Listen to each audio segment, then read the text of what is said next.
the basic principles of hydration. Here's a quick overview of the key points we will be covering today. These include the physiological importance of hydration, the effects of dehydration on performance, how to estimate sweat rate, factors in fluid absorption and gastric emptying, and general hydration and rehydration recommendation. So why is hydration important? To start, water is vital to maintaining life and is the largest component of the human body. In fact, water accounts for approximately 60% of body weight in the average adult. Body water plays an important role in numerous physiological processes. For example, it is important for excretions of waste such as that in urine. Water also helps regulate blood volume and blood pressure. And water functions as a solvent and provides a means of transportation for oxygen and nutrients throughout the body. Hydration is perhaps most well known for its important role in body temperature regulation. And it does this by facilitating heat transfer to the skin and through sweating. And actually, sweat itself is about 99% water. Keeping all of that in mind, you can see how water and hydration is important for cardiovascular function, body temperature regulation, and, although we didn't mention it before, exercise performance. Now that we know that hydration is important, what happens if we don't take in enough fluid? The primary issue is that inadequate hydration impairs the body's ability to remove heat. And why is that? Well, heat is carried away from the working muscle through the blood to the skin, where it is transferred away from the body. If blood volume is decreased, it makes it difficult to dissipate heat. Low levels of fluid intake may compromise a variety of physiological systems and can lead to increased cardiovascular strain, increased use of stored glucose or glycogen, altered metabolic and CNS function, decreased gastric emptying, and may increase the risk of heat illness. If you want to know more, there's a Sports Science Exchange article, or SSE, listed here. It provides a top-level review on the latest ideas of how hydration can affect the different physiological systems. Now, the majority of dehydration and exercise performance literature suggests that during exercise, dehydration increases physiological strain as measured by elevations in core temperature, heart rate, and perceived exertion. And the greater water the deficit, the greater the physiological strain. However, low levels of dehydration are generally okay and expected during exercise. It's when we start to lose greater than 2% of our body weight that performance can be impaired, especially in the heat. So let's talk about sweat. Why do we sweat? Well, there are actually a few different reasons, but as mentioned, the primary reason is to cool ourselves. And it is actually not just sweating, but the evaporation of the sweat from our body that cools us. And the harder we exercise or work, the greater the need to sweat and get rid of the excess heat our body produces. Most athletes sweat about 1 to 2 liters per hour, but that amount can easily be lower or higher, and sweat rates of around 3 liters or more have actually been recorded. It is also important to understand that there are a variety of factors that can affect your sweat rate and hence the amount of fluid lost or your hydration status. So what are the main drivers of sweat rate?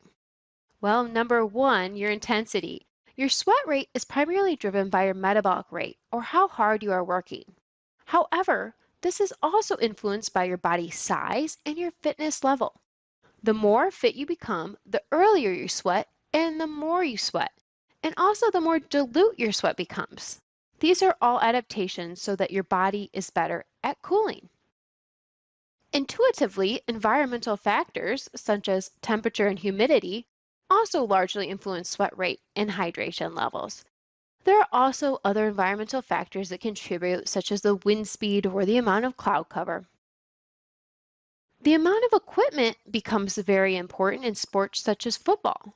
This is because not only will the extra load of the equipment increase metabolic heat, but the amount of surface area that the equipment and clothing is covering will also make it harder for the body to evaporate sweat and release heat.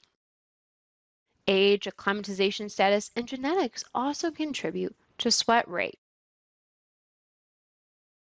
This figure highlights the approximation of hourly sweat rates for athletes running at different speeds and exposed to different environmental conditions. You can see here how sweat losses vary widely and depend upon the physical activity level and environmental conditions. This figure is taken from another SSE that you might consider reading to learn more about sweat rate and the impact of the environment on hydration and aerobic exercise performance. In order to make recommendations on how to adequately hydrate, we need to understand the 4 phases or processes of hydration. They are intake, absorption, distribution throughout the body, and retention. During the rest of this presentation, we'll take a look at various factors that affect these 4 processes. We will start by examining fluid intake. Here is a question that comes up a lot in the academic research as well as in practice. When you are exercising, how much do you need to drink, and should you drink to thirst? The sensation of physiological thirst is stimulated by either an increase in plasma osmolality or a decrease in the volume of blood, which is known as hypovolemia. We think of plasma osmolality as a concentration of dissolved particles like sodium or glucose sugar particles in the blood. When you lose water through sweat plasma, osmolality increases, and this stimulates thirst. The perception of thirst can also be increased or decreased by signals arising from the mouth, throat, and stomach. For example, I'm sure you can think of a time when your mouth was dry, even though you were normally hydrated or euhydrated. That feeling of a dry mouth itself drives thirst. By contrast, other factors like the act of swallowing temporarily turns off the sensation of thirst. Other factors unrelated to thirst or hydration status can also affect drinking habits. These include the availability, proximity, or other properties of the beverage, such as the temperature, flavor, sweetness, saltiness, texture, and aftertaste. As we said, thirst is primarily stimulated by an increase in osmolality. There are receptors in the brain that signal the secretion of ADH, or antidiuretic hormone, when this happens. You can see ADH on the left y-axis.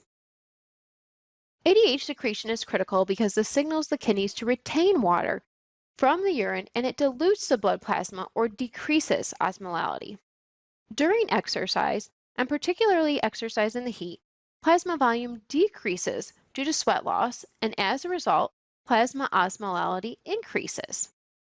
You see plasma osmolality here on our x-axis, and an increase of approximately 2% in osmolality is commonly referred to as an osmotic threshold for compensatory renal water conservation and water acquisition, or thirst, which you see here on the right y-axis. Now, looking closely at this figure, we can see that the osmotic threshold for ADH secretion is approximately 286 milliosmoles per kg, whereas the average threshold for thirst is approximately 292. This graph demonstrates that the thirst mechanism may not precisely gauge the state of hydration. With all of this in mind, there are occasions when having a planned drinking strategy can be beneficial. And these include activities or competition in hot and humid conditions that are over 90 minutes of duration, of a high intensity, and where performance is a concern. Drinking to thirst may be more appropriate in exercise of lower intensity and shorter durations, so less than 60 minutes, and in cooler conditions, and when performance is less of a concern. When instructed to drink as much or as little as they desire, Athletes typically dehydrate during exercise despite having access to cool liquid that they enjoy the taste of. This is known as voluntary dehydration. Athletes usually replace some, but typically not all, of their fluid losses. And a little dehydration is okay, but remember that we want to avoid greater than 2% body weight loss. Research shows that voluntary dehydration occurs not only in laboratory studies, but also with athletes in the field, including endurance events and team sports. The same SSE we referenced earlier highlights this exact point. Here you can see marathon runners that drank fluid whenever and in whatever volume desired actually incurred fluid deficits of greater than 2% body mass loss. And you will also notice that those that ran the fastest incurred the greatest losses. Again, remember to consider their metabolic rate. It seems as dehydration progresses, performance declines linearly. For example, one study compared sprint speed in players who were 2% and 4% dehydrated to those fully hydrated during a simulated game. Let's watch the animation to see what happens. You can see that the 2 and 4% were much slower. Fewer shots were also made during shooting drills as dehydration increased. Helping athletes figure out how much to drink to avoid dehydrating by more than 2% is actually quite simple. We can help an athlete know their own sweat rate by monitoring body weight changes before and after exercise. Weight loss during exercise is mostly due to fluid loss, so we can assume 1 pound of lost weight is equal to about 16 ounces of fluid. In order to estimate sweat rate in liters per hour, add weight lost and fluid consumed during exercise, then divide by the duration of exercise in hours. Try to conduct this test or sweat rate estimation in the environment where the athlete typically trains and competes in order to obtain a sweat rate which can be applied to those conditions. Be sure to weigh any fluid the athlete may consume before and after to obtain an exact amount consumed, and wipe off excess sweat with a towel before the second body weight measurement. Next, we'll talk about the process of fluid absorption. This means getting fluid from the gastrointestinal tract into the bloodstream. This process involves the emptying of fluid out of the stomach as well as transport of fluid across the intestinal wall. The rate of gastric emptying is controlled by numerous factors, which you can see here. One of the more important factors is the amount of calories in the ingested beverage. Caloric content increases in direct proportion to the carbohydrate concentration of the beverage. For example, a 6% carbohydrate solution contains 60 grams of carbohydrate. An 8% carbohydrate solution contains 80 grams of carbohydrate per liter. One study compared the gastric emptying rate of water and sports drinks. In each trial, the subjects ingested the same volume of either water, a 6% carbohydrate solution, or an 8% carbohydrate solution. To determine the effect of carbohydrate concentration on gastric emptying, the investigators measured the volume of ingested beverage remaining in the stomach after 90 minutes of cycling. They found that the 6% carbohydrate solution emptied as quickly as water. There was more of the 8% carbohydrate solution remaining in the stomach, resulting in gastrointestinal distress, as well as slower delivery of fluid to the body. A well-formulated sports drink provides carbohydrate energy without impairing fluid absorption. In general, the amount of carbohydrate should be no more than about 6%, as we saw on the previous slide. However, athletes don't always need carbohydrate. If an athlete is training or competing for greater than 60 minutes or longer and performance is the goal, then yes, add carbohydrate.